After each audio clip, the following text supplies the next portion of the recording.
Hello, in this video I want to show you all available fan ports on MSI motherboard.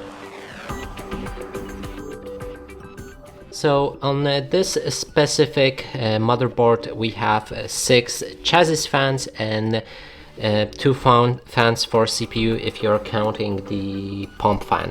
And let's begin with the chassis fans. So the first fan port is located right here. Then we have the 2 and 3 right here.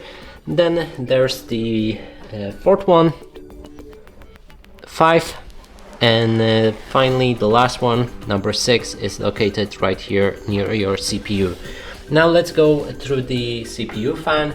So you have the CPU fan right here and the pump fan next to it.